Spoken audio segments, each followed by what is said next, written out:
What's that word, man? We bought with another video. Squirrel. We bought with another one, man. I know niggas ain't seen my face for a little bit. That's on me, though. That's on me. I know I'm supposed to be more consistent, especially with the new year hitting and all that. But hey, we here now. From this day forward, I'm gonna try my best to be as much as consistent as possible. You feel what I'm saying, brother? No? Damn. Hey, but yeah, without further ado, let's dive straight into this video. It's a terrible scene, the worst I've ever seen in my life. She fought like a real hero for her kids. They were doing their homework when they got murdered. They were stacked on top of one another, and the tub was full of water. You can't drown children while you stare into their gasping faces without being the devil. God. The devil wouldn't even come close to describing the evil behind this case. It was something far darker. Wait. beyond. Let's pause it. This nigga ugly than a bitch. He look like Oscar, bro, from Shark Tales. He ugly as hell, though. But yeah, I better say this should definitely sound like it's gonna be a good video. I definitely might like this one. I hope you do too. Sit back, relax. My fault, I forgot to say it earlier. Sit back, relax. Grab what you need to grab. Grab some za if you need it. Grab your popcorn, your honey bun. Grab your girl if you need shit. Nigga, we in this bitch together. We all a family. And what words can capture. On November 20th, 2010, a frantic call from a neighbor of the Peters family set everything in motion. The mother of three hadn't been answering her phone, and when police arrived for a welfare check, they stepped into what can only be described as a living nightmare. Blood painted the walls, and the scene screamed of a violent, uncontrolled rage, a massacre that shook even the most seasoned investigators. As horrifying as the crime was, justice wouldn't come swiftly. It would take 9 agonizing years to uncover the truth, and the answer lay disturbingly close to home. Someone trusted, someone familiar. But who could carry out such an unspeakable act, and what could have driven them to it? Before we dive into the shocking details, let's take a moment to get to know the Peters family, an incredibly close-knit group of 4. At the heart of it all is the gorgeous Brandy Peters, born on Valentine's Day. Though, bro. Old head in that last video had 17 of them little niggas. If you ain't see it, go tune in. February 14th, 1983, in Bainbridge, Georgia. The youngest of 8 children, Brandy grew up with 3 brothers and 4 sisters before her family eventually relocated to Tallahassee, Florida, where she graduated from Godby High School. From a young I'm going to show you guys how my style went from this to this. All I had to do was fill out a style quiz. It asked me different things like age, Brandy's natural flair for hairstyling was evident, and this is a talent she proudly inherited from her mother. This skill helped her build a thriving home-based hair business, where she created stunning, one-of-a-kind hairstyles that kept her clients coming back for more. But Brandy wasn't just a businesswoman.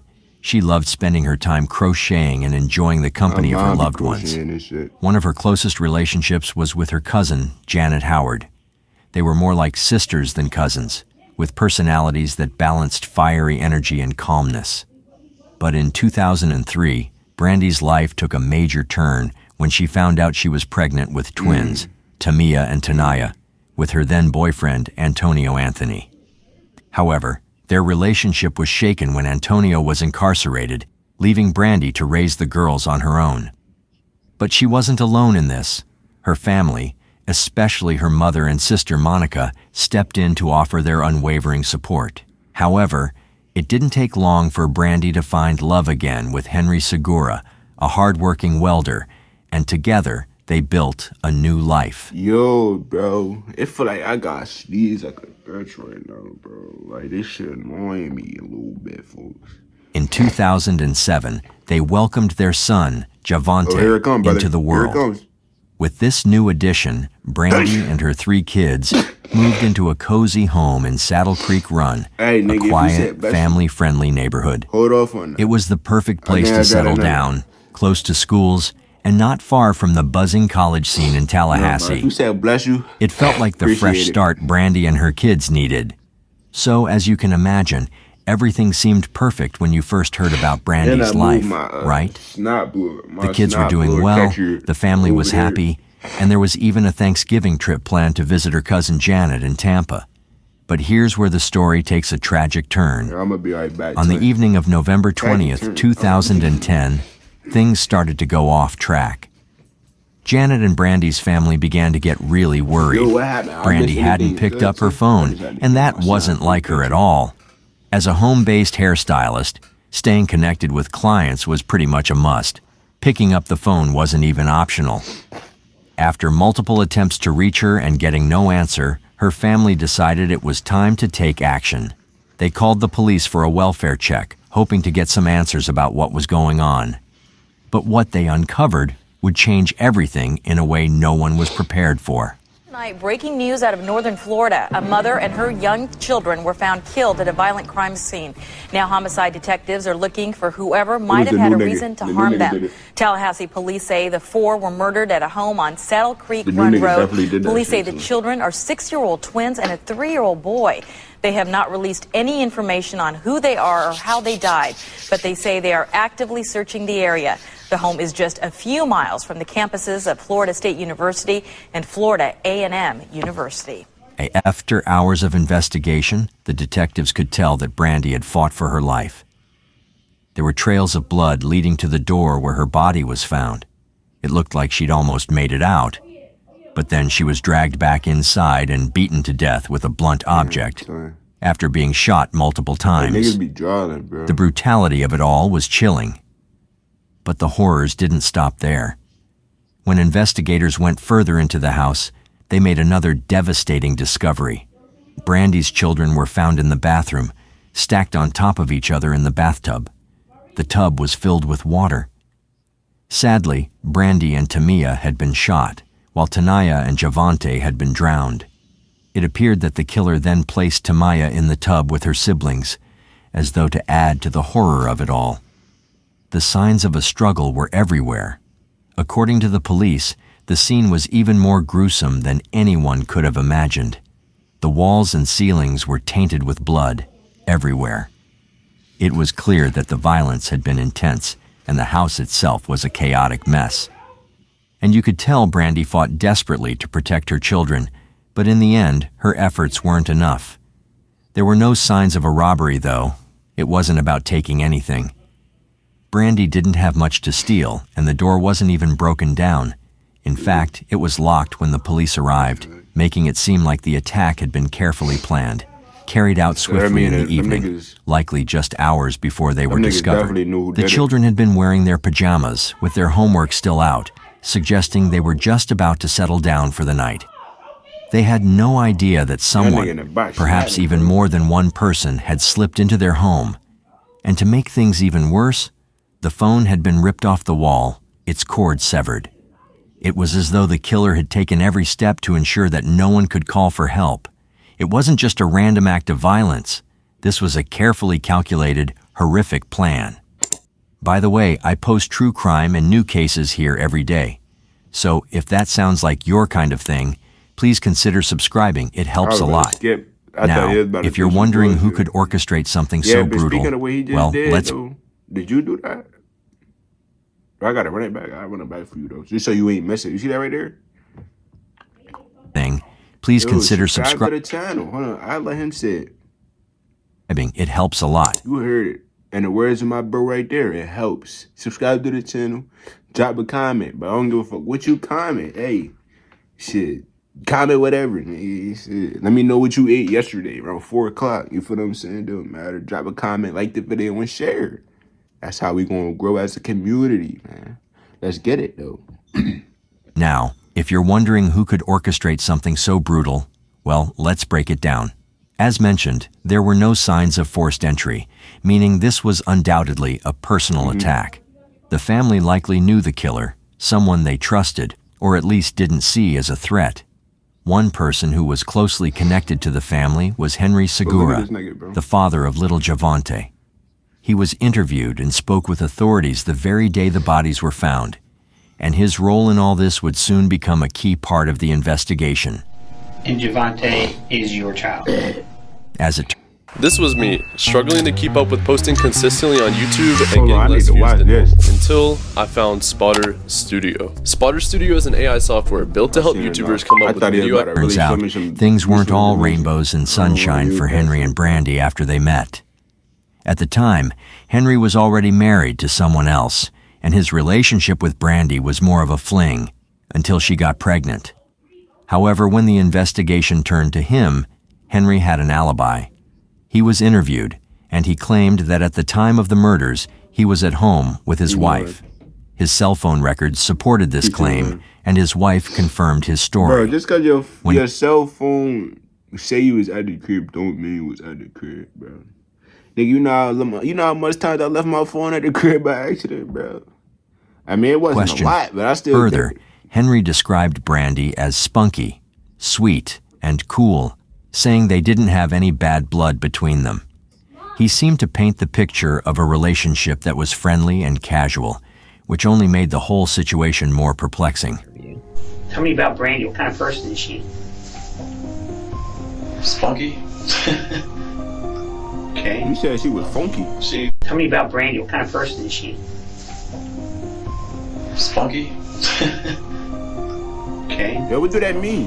She's down to earth. She's real sweet. She's bro, a cool person. What do you mean when you use the word funky? Like, I'm kind of intrigued by that. You feel what I'm saying? Like, I mean, I don't care, but I care. Like, was she banging? Like, she smell like, you know what I mean? But besides that, what do you mean by funky? During this same interview, Henry did something that seemed to further distance him from suspicion. What did he do?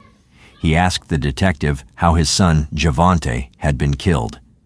To many, this question felt like the action of someone who wasn't guilty. Henry also shared how he and Brandy and no. I mean, I could see it. Maybe it's the way that somebody delivers it. Like, you feel what I'm saying? Because, like, bro, just because somebody say, oh, yeah, how was they killed? Bro, nigga, you was there. You know. Like, bro, what? I don't know. I still think it was this nigga. I don't care about what nobody else saying. And if it wasn't, he helped. Nigga, he asked him to do it. Nigga, where this bond? And about 4 years earlier at a gas station in Tallahassee. At that time, Henry admitted that his wife didn't know about their relationship. But according to him, Brandy didn't seem to mind that he was married. They immediately started dating one another, or did she know you were married? Yeah. She had no problems with that? What about your wife, Malika? Does she know about? Yeah, eventually. Okay, eventually. However, other sources painted a slightly different picture. At the time of their fling, Henry and his wife were reportedly on bad terms and not even living together. This complicated dynamic made it seem like Brandy wasn't necessarily stepping into a happy marriage, but rather a messy situation where lines were already blurred. But here's where things take a twist. During the interview, the detective noticed something odd. There were slight scratch marks on Henry's pinky finger. This raised immediate red flags. The officer asked Henry if he'd be willing to show more of his body, and upon inspection, there were additional red marks. When officers questioned Henry about the marks on his body, he had an explanation ready. He claimed they were from a gang fight in Tallahassee, adding that he had even been shot in the stomach during the incident. To further prove he had nothing to hide, Henry confidently volunteered his DNA for testing. His calm demeanor and willingness to cooperate seemed to steer suspicion away from him. But there was one detail that couldn't be ignored. Henry admitted he had doubts about being Javante's biological father. He explained that he was skeptical about whether Javante was truly his son, and even mentioned being under a court order to pay child support. Despite this, Henry insisted that his relationship with Brandy was nothing but positive. He described her as a caring mother and claimed they had always been on good terms, with no animosity between them. And according to him, on the day of the murder, he was nowhere near Brandy's house. I mean, bro, just because y'all was on good terms don't mean niggas be on weird shit, though. I mean, don't be on weird shit, bro, because, bro, niggas be jarring nowadays, bro. Like, niggas just catch bodies for no reason, especially, like, close family members, bro. So, to me, that don't mean nothing, bro. And bro, polygraph test? Nigga, this nigga could be lying about everything he's saying right now, bro. I'm at this point until I don't believe shit nobody's saying until I see proof or otherwise. You feel what I'm saying? He firmly insisted that he hadn't been there at all. However, he did admit to visiting Brandy just 2 days before the horrific incident. He claimed that was the last time he had any contact with her, standing by his story with unwavering confidence. Still, those doubts about Javante's paternity couldn't be overlooked. Was it possible that frustration over child support or lingering uncertainty had caused tension beneath the surface? Or was Henry truly the cooperative, innocent figure he appeared to be? The community was desperate for answers. I need to leave down. That shit eating. I need some tapping that neck. Damn. And it's gonna be taking up unnecessary footage on me storage of my shit. I gotta get up and push through this shit, dog. Me 5 more seconds, twin. 4, 3, 2, 1. Alright, I'm better. So let me get a couple more seconds.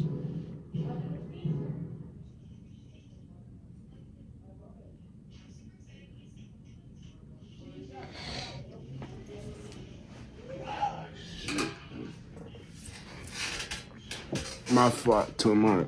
Let me get my feeling it. My stomach.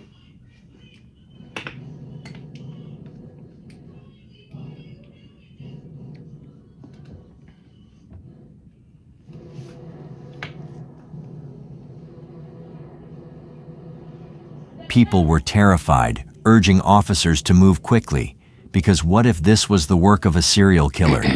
After all, Tallahassee had a dark history of housing some of the most notorious criminals, including the infamous Ted Bundy and Gary Michael Hilton, both of whom had ties to the area. With the weight of the community's fear on their shoulders, the investigators turned their focus to the crime scene itself, combing every inch of Brandy's home for clues. What they found raised even more questions. I don't know why niggas don't do that in the first Inside place, the house, investigators stumbled upon something that added a new layer of mystery to the case. A stack of love letters. But these weren't your typical roses are red, violets are blue kind of notes. These letters were allegedly from James Carlos Santos, a well-known drug dealer with a notorious reputation in Tallahassee. The last name Santos, bro. Don't trust that nigga with nothing, bro. I do not trust nobody with the last name Santos, bro. And if that nigga not Mexican, but if your last name Santos and you're not Mexican, me, you, and your parents gotta rumble, bro. Like, I don't know why, but I just don't agree with that, bro. I don't now, give a fuck Santos wasn't not, nigga. You feel what I'm saying? Just any guy. He was currently behind bars and claimed to have some serious ties to criminal organizations. From his prison cell, Santos made bold and chilling claims that immediately grabbed the detective's attention. According to him, he was a key figure in a powerful criminal network, and Brandy Peters had been running drugs for him. But here's where things took a darker turn. Santos alleged that Brandy had been skimming cocaine from his operation, and once he discovered this betrayal, he claimed to have ordered her and her entire... Skimming. So, where she been pushing weed for that nigga? And she been taking it out and doing something? And and that nigga found out. And he got rid of her? And their family to be killed. And Santos didn't stop there. He had receipts, or so he claimed. He pointed to letters and emails he'd sent to Brandy, even proposing marriage to her. In his mind, they had some kind of relationship. Bro, maybe even about this shit. Bro, look at the boy, bro. He a black nigga with the last name Santos, bro. I wouldn't try, bro. I'm not fucking with this nigga, bro. I swear to God, bro. And then they talking about he's some medieval crime boss and shit like that, bro. I don't know. Hell no. I don't touch that nigga. Serious. Nothing. But when detectives dug a little deeper, the cracks in his story began to show. Turns out, this relationship was completely one-sided. Brandy wasn't romantically involved with Santos at all. He was in jail, bro. I mean, I don't understand how you can be romantically involved with a nigga in jail. Fuck, they gonna be sexting over the phone? Like, dog. Was also really interesting about Carlos Santos was that when investigators interviewed him and asked if he remembered any physical traits of Brandy, he struggled. In fact, he had a hard time recalling anything specific about her appearance at all. You would think that if he had been involved with her, especially in such a serious and shady way, was just probably some John that was pushing weight for him. He tried to get with, bro. Like, think about it. He'd be able to describe her clearly. But instead, he gave vague answers, as though he couldn't even picture her face. Bro, he been in jail for so long, bro. He probably only know the guys, bro. He don't know nobody. He probably don't even remember what his dukes look like. For real, for real. Let me, give me a photograph of your mom's. Like, you feel me? I need out loud though. Like, let me hear her face details by mouth. Bro. I want to hear that shit. No. Let me hear your sister, your cousin. This girl that ran drugs for you all these years. You don't remember what she looked like? You don't remember how tall she was? I just told you what she looked like. She was a dark-skinned black woman. It didn't take long for detectives to realize Santos wasn't the reliable source he tried to portray himself as. In fact, they uncovered a long history of him making over-the-top claims about... I know I'm pausing a lot, but bro, are we going to ignore the outlandishly big-ass bullet wound we see in this nigga head, bro? Duh. He got the all-seeing eye on his shit. Times he didn't commit. And it wasn't just detectives who were skeptical. A psychiatrist evaluated Santos and confirmed what they suspected. He was delusional and a pathological liar. Basically, Santos was living in a fantasy world, and his bold claims were more fiction than fact. Bro, that's what being in jail would do to you, bro. However, the investigation didn't stop with Santos's false claims. In fact, it opened up more leads, thanks to the potential link to drug dealing. One of the most promising came from DNA found on the phone cord at the crime scene. This DNA was flagged as a possible match to a convicted drug smuggler living in Italy, a man who was suspected to be deeply involved with a notorious drug cartel. The connection seemed like it could be the break investigators needed. But here's the twist. When authorities reached out to this individual... When you look at her, bro, when you look at her pictures and shit, but you don't really expect that she, like, will be involved with the fucking cartel, my nigga. Like, damn, twin. Instead of playing hard to get or going into hiding, he fully cooperated. He agreed to meet FBI agents at the U.S. Embassy in Rome and voluntarily handed over a DNA sample. This kind of openness suggested he wasn't involved, and indeed his DNA didn't match the evidence at the crime scene. To cover all bases, the DNA was compared to 4 other individuals from the national database, but none of them were a match. This lead, like many others, turned out to be a dead end. However, the drug angle didn't just stop with this one lead. It had already put the investigation in a different direction, sparking other possible connections. It kept pushing the investigators forward, even though it didn't ultimately solve the case. The discovery of the spade shovel at the crime scene had people speculating it might be a cartel's calling card. But once again, this theory fell apart. Why would a cartel leave a spade shovel when a simple ace of spades would have been easier to carry and much less obvious? Another thing that had the detectives so confused about this case was that there was another informant who came forward, claiming that he was involved in the murders. This informant, Gregory Washington, told the police that DeMario Paramore had confessed to him that he, along with someone named Haywood Griffin, had carried out the brutal killings. But Griffin quickly denied any involvement, and the police didn't push the investigation into Paramore any further. Prosecutors argued that the conversation didn't actually qualify as a confession, so they dismissed it. But this wasn't the only wild theory. A lot of the so-called jailhouse snitches came forward with their own claims about the case, but many of them were suspected of just trying to cut deals to get their sentences reduced.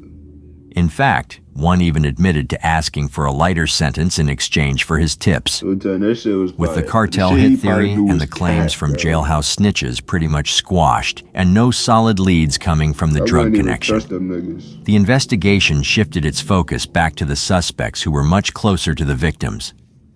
The father of the twin girls, Timaya and Tanaya, was briefly considered as a suspect in the case. However, given that he was incarcerated at the time of the murders, authorities quickly ruled him out. Multiple sources did reveal, though, that he was devastated by the news of the killings, even though he hadn't been able to form many memories with the twins due to his situation. It was clear that he wasn't involved, but the heartbreak was still there. That left only one remaining suspect who had both the motive and opportunity. I forgot it was two niggas. Well, to be honest, bro, so it had to be the Henry nigga, bro. To be honest, bro, I'm thinking he was the first nigga, bro. I'm thinking I be right at it. Involved, but the heartbreak was still there. I'm thinking he was actually the first nigga. This interviewed nigga, again. He was the first nigga, the nigga that was booked the first time when the murder happened and shit like that. But I think all in all, I think he did this shit right here. This nigga, bro. 10 days after the murders, and this time, the prosecutors were determined to push him until he cracked. It turns out that Henry owed Brandy a massive $20,000 in unpaid child support. We got motive. According to the detectives, the only way Henry could see to get out of this financial mess was either to go to jail for not paying or to eliminate the problem altogether. Yeah, that's the motive. And in his mind, that meant getting rid of Brandy and Javante. He got rid of everybody. The prosecution's theory was chilling. If Brandy died, Henry wouldn't have to worry about paying child support for their son, Javante. But think about the shit that he has to worry about after, though. But he got walk with his head like this. He got to stay looking over his shoulder, bro. Like, bro, I don't think that's bro, with 19K? Ooh, damn. If Javante had been the one to die instead of Brandy. Bro, if I owe a nigga 19K, I might knock that nigga off too. That's my theory of living, though. Henry would still be stuck with the child support payments. So, in Henry's twisted logic, Brandy and the child had to go. And according to the prosecutors, the two twin girls were just in the wrong place at the wrong time. The girls were supposed to be at their grandmother's house, but when Henry showed up at the house, they became part of the tragic scene. They were innocent victims of Henry's brutal plan. In the second round of questioning, Henry really started to lose his cool. When the detectives told him they had spoken with some of his girlfriends to dig into his background, he got furious. It was as if he knew the walls were closing in on him and he was starting to panic. Now, you might remember that Henry had previously used his phone to prove that he was home on the day of the murders. But what he didn't tell the detective... You gotta think about, bro, this the police, bro. You talk to a couple of his ex-girlfriends about his past, bro. How the fuck do you even know, how the fuck do we all know that his ex-girlfriends knew about his past, bro? Think about it. The police probably know more about this nigga past than his ex-girls do, bro. Was that he had another phone. One that he didn't mention at all. Exactly what I said, bro. Niggas talking about they left the phone at their girl crib. Bro, that don't mean nothing to me, bro. When you going to miss, you're not supposed to bring your phone anyways. First, Henry lied and said he wasn't anywhere near Brandy's house that day. But when the investigators uncovered the secret phone, the GPS data... right there, bro. The phone ping right there, bro. Tell me he did that shit. I think I said every new face I said did that shit. I don't care, bro. He did that shit, though. Put him right at the crime scene. That was a game changer. The evidence was there, and it couldn't be ignored. So Henry finally changed his story. He admitted that he had been at Brandy's house that day, but here's where things get even weirder. He claimed that he wasn't there to kill her. Instead, he said he was there to have sex with her. And he did. Like, they said the GPS, bro. So do the GPS like track like the time and shit? Do they got the time? Because if they got the time, bro, it's runch, bro. Like, that's all we need. Want to admit it at first. That the crime scene happened. because he was afraid his wife would find out. You were there Friday. Okay. I was at her house Friday. You were there Friday. But you said, but you told niggas you was there 2 days in advance, bro. Like, dog, niggas be lying, bro. I don't even need to hear no more. He was there on Friday. Send his ass to jail. Figure this. Okay. I'm telling you, you were there Friday. Okay. You can't think that when something like this happens, that they're not going to find evidence. Okay. You can't think that. We have to. After that intense interview, Henry Segura was. If you know you had the second phone, why do you still have that phone, bro? Think about it. Bro, where was that phone when they found it, bro? If they found that phone at your crib, after you told them you left your phone, after you told them your phone was at home and they pinged that phone, it was home, and your girl lied for you, I knew she was lying, bro. I knew she did. Dog, you gonna keep the second phone? Fucking genius, bro. Fucking genius. We threw them off. Looking at, bro. Officially labeled as the prime suspect in the murder of Brandy Peters and her 3 children. You need to lock this nigga up, but just give me the needle and call it a day, bro. I don't even know. We don't even need a court trial for this nigga, but just give him the needle, bro. Expected, he wasn't going to go down without a fight. You already had a fight, Henry bro. quickly hired a top-notch lawyer who was more than capable of trying to spin the story in his favor. And it wasn't until a year later that Henry was finally arrested after fleeing to Le Sueur County, Minnesota, following the murders. Took a year because the investigation had hit several dead ends, including the whole drug cartel theory, which ultimately led to nothing.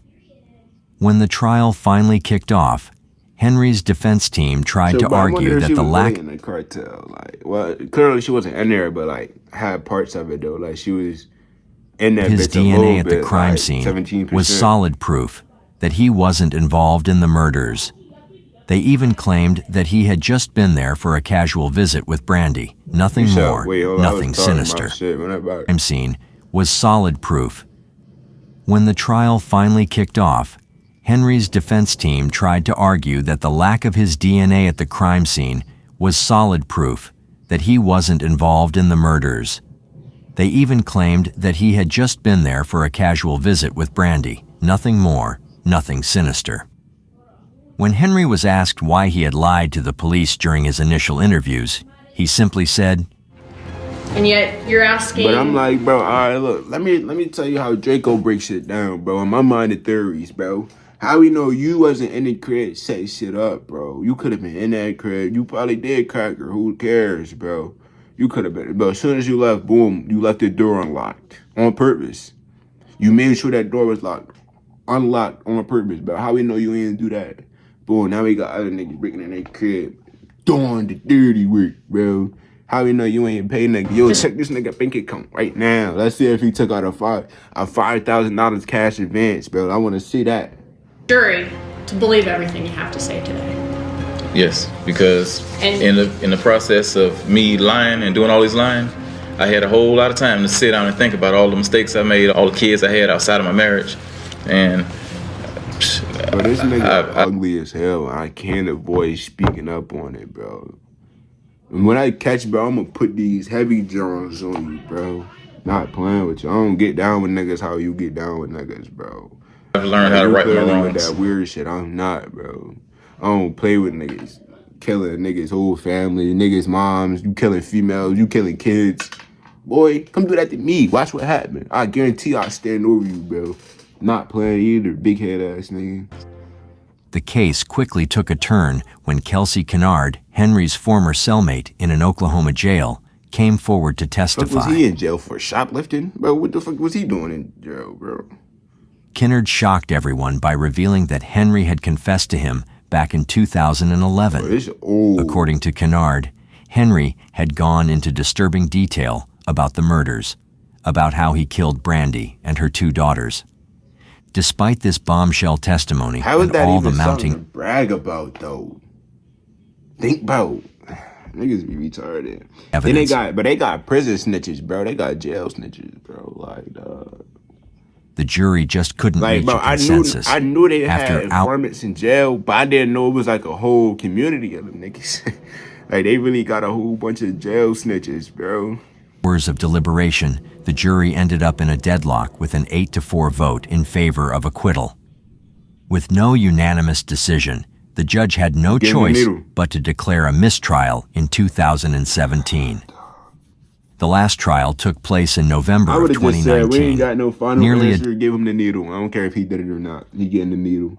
And when we do find who did it, we giving that nigga the needle too. After the horrific murders, Henry Segura was finally sentenced to life in prison without the possibility of parole. During the trial, the defense tried to argue that a drug cartel was behind the killings, but the jury wasn't convinced. Despite Segura's insistence on his innocence, the evidence against him was overwhelming. His DNA was found at the crime scene, and his statements kept changing. All of this pointed to him being the killer. As for Henry, he didn't show much emotion. He quietly spoke with his lawyer and nodded to his family. But one of his family members couldn't keep it together and screamed in the courtroom. She was quickly escorted out by bailiffs who threatened to arrest her. But it's chilling to think it took like a day, maybe a couple of hours. So many years before justice was finally served, and all we can do now is hope that Brandy and her kids are at peace. But what do you think? Was it really all about child support? Niggas would have been at peace. I mean, it could have probably been that child support. Niggas knew they was getting booked regardless. But I forgot what I was about to say. But yeah, that's the end of this video, man. Appreciate you for tuning in. If you watched this far, I love you, bro. Wallahi, I do. Me and you, we going to the top, nigga. Like I said, every video, damn near, we going to the top from her. We ain't gonna stop, bro. I'm ready to start doing a lot more shit, though. I'm ready to become more consistent with the YouTube. Check out my TikTok too, link in the description. I'm gonna be posting on there, trying to get more active, trying to get more followers, get more eyes on me, you feel me? Check out my Instagram, link in bio. Check out my link in description. Instagram, link in description, TikTok, link in description. I'm gonna be doing Twitch soon. Twitch gonna be in the description. Type of shit, whatever y'all want, bro. If y'all let me know if y'all like these true crime joints, bro, cause hey, I don't give a fuck who be watching. As long as we watching it together, it make my heart real warm. You feel what I'm saying? And, hey, that's another video down. We out. Another video dropping today. Tune into that right after this video, and we going to see y'all in the next video.